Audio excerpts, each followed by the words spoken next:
ဂျိုရှိုပန်ကချန်ပီယံလက်စွမ်းမျိုးရှိပေမဲ့အခုချိန်မှာသူ့ကိုရှင်နိုင်တဲ့အနေအထားမျိုးမှာမရှိသေးဘူးဆိုတဲ့ပန်တူကြ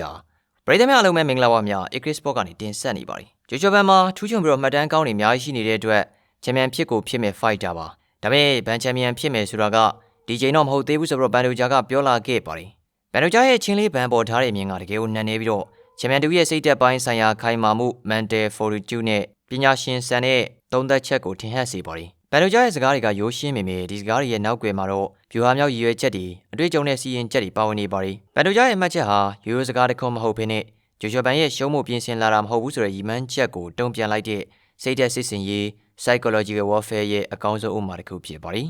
ပန်တိုဂျာကဗန်ကိုထူးချွန်ပြီးတော့မှတ်တမ်းကောင်းတွေရှိတဲ့ fighter အဖြစ်အရင်ဆုံးအတိအမှတ်ပြုလိုက်ပါတယ်ဒါကဗန်ရဲ့ကြိုးစားအားထုတ်မှုကိုလေးစားကြောင်းပြသလိုက်တဲ့အပြင်သူ့ရဲ့စိန်ခေါ်မှုကိုလည်းလေးနဲ့ကြောင်းဝင်ခံလိုက်တာပါ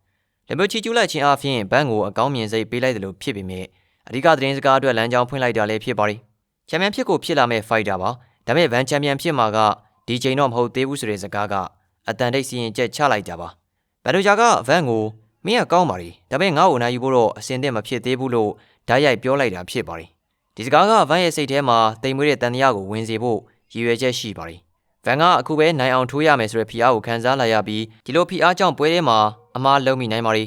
ေချန်ပီယံတူအနေနဲ့စိန်ခေါ်သူရဲ့စိတ်သက်ခွန်အားကိုဖြိုခွဲဖို့အကောင်းဆုံးနည်းလမ်းတစ်ခုကိုအသုံးပြုလိုက်တာပဲဖြစ်ပါတယ်။ဘန်ဒိုဂျာရဲ့မှတ်ချက်ကသူကိုယ်တိုင်အောင်မြင်မှုလမ်းကြောင်းပေါ်မှာဖြတ်သန်းခဲ့မှုတဲ့အတွေ့အကြုံတွေပေါ်မှာအခြေခံထားပါတယ်။ဘန်ဒိုဂျာကဘရန်ဒန်မိုရီနိုလိုထိပ်တန်းဖိုက်တာတွေကိုကပတ်လူပွဲတွေမှာရင်ဆိုင်ပြီးတော့ငါးကြီးပွဲတွေမှာသူ့ရဲ့စိတ်ဓာတ်နဲ့ကြံ့ခိုင်မှုကိုတက်တည်ပြထားပြီးသားလည်းဖြစ်ပါတယ်။ဗန်ကတော့အလားအလာရှိသူဖြစ်သုံးကြီးပွဲတွေမှာထူးချွန်ပေမဲ့ငါးကြီးပွဲ PR ဒီနှစ်ပိုင်းဆိုင်ရာစီမံခန့်ခွဲမှုနဲ့ရုပ်ပိုင်းဆိုင်ရာပြင်းထန်မှုတွေကိုဘန်ဒိုဂျာလိုလူမျိုးနဲ့ရှင်မြန်ပြီးတော့တက်တည်ပြဖို့လိုအပ်နေပါသေးတယ်။ဘန်ဒိုဂျာကဗန်ကအကောင်းဆုံးဖြစ်လာမှာကိုမြင်ပေမဲ့အခုချိန်မှာတော့ဗန်ရဲ့ takedown defense TTT grappling ပိုင်းဆိုင်ရာဘူတုဒတွေကသူ့လိုပြည့်စုံတဲ့ fighter ကိုသူ့လိုပြည့်စုံတဲ့ချန်ပီယံကိုရင်ဆိုင်နိုင်မှုအတွက်လုံလောက်တဲ့အဆင့်မှာမရှိသေးဘူးလို့ယုံကြည်နေတာဖြစ်ပါတယ်။ချန်ပီယံတူကတန်းဆင်းလာတဲ့ fighter တွေနဲ့တန်းတက်လာတဲ့ကစားမတွေကြားကအဓိကတကားဆောင် gatekeeper အဖြစ်သူ့ကိုယ်သူသတ်မှတ်ထားပါတယ်။ဘန်ဒိုဂျာရဲ့စကားက flyweight ထိပ်ဆုံးကိုလာခြင်းရင်ငါ့ကိုရင်ကြော်ဖြတ်ရမယ်။ဒါပေမဲ့မင်းအလှည့်တော့ခုမဟုတ်သေးဘူးလို့ကြေညာလိုက်တာဖြစ်ပါတယ်။ဒါကသူ့ရဲ့လေးစားမှုကိုပြသရင်းနဲ့ချိန်ထဲမှာပဲသူ့ရဲ့ဩဇာအာဏာကိုခိုင်မာအောင်လုပ်လိုက်တာလည်းဖြစ်ပါတယ်။ဘန်ဒိုဂျာရဲ့လိုမျိုးယုံကြည်မှုအပြည့်နဲ့ပြောဆိုနိုင်တာက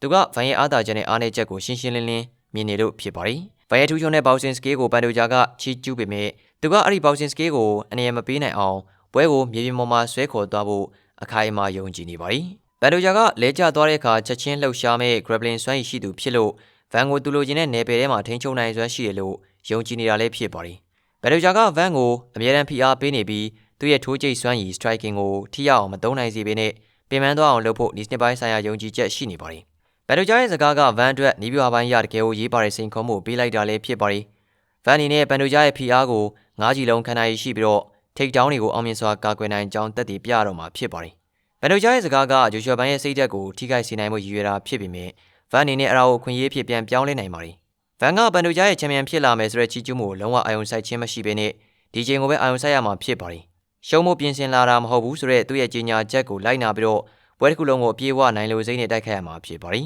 ။ဘန်ဒိုဂျာရဲ့နီးဗျူဟာကမြေပြင်ဆွဲချဖို့ဆိုတာရှင်းနေပါတယ်။ဗန်အနေနဲ့ပွဲစမှာပဲသူ့ရဲ့ TTT ကတိုးတက်နေပြီဆိုတာကိုအခိုင်အမာပြသနိုင်မယ်ဆိုရင်ဘန်ဒိုဂျာရဲ့ကစားကွက်ပုံစံတစ်ခုလုံးရုပ်ချီးပြိုပြက်သွားပြီးတော့ဗန်ရဲ့ boxing skill ထုတ်ဖော်ခွင့်ရလာပါလိမ့်မယ်။အကျုပ်ဆိုရမယ်ဆိုရင်တော့ဘန်ဒိုဂျာရဲ့ဂျိုရှောပန်ပေါ်ထားတဲ့သုံးသက်ချက်ဟာပညာရှင်ဆံပြီးတော့ဗျူဟာမြောက်တာဖြစ်ပါတယ်။သူကစိန်ခေါ်သူကိုလေးစားကြောင်းပြသရင်းနဲ့ချိန်ထဲမှာပဲသူ့ရဲ့တွေ့ကြုံတဲ့စိတ်သက်ပိုင်းဆိုင်ရာတာလုံမှုကိုအခိုင်အမာကြီးညာလိုက်တာပါ။ချန်ပီယံဖြစ်လာမယ်ဒါပေမဲ့အခုတော့မဟုတ်သေးဘူးဆိုတဲ့စကားကဗန်ရဲ့စိတ်သက်ခွန်အားကိုစိန်ခေါ်လိုက်တာဖြစ်ပါတယ်။ဗန်သာဒီစိန်ခေါ်မှုကိုကျော်လွှားပြီးတော့ဒီချိန်မှာပဲဘန်ဒိုဂျာကိုနိုင်ယူလိုက်မယ်ဆိုရင်သူကတကယ်ကိုမှထိပ်တန်းဖိုက်တာဖြစ်ရပ်တည်သွားနိုင်တော့မှလည်းဖြစ်ကြောင်းပါခင်ဗျာ။စုံထိလိုက်ပါကြည့်ရှုပေးခဲ့ကြတာအားလုံးကိုကျေးဇူးအထူးတင်ရှိပါတယ်ခင်ဗျာ။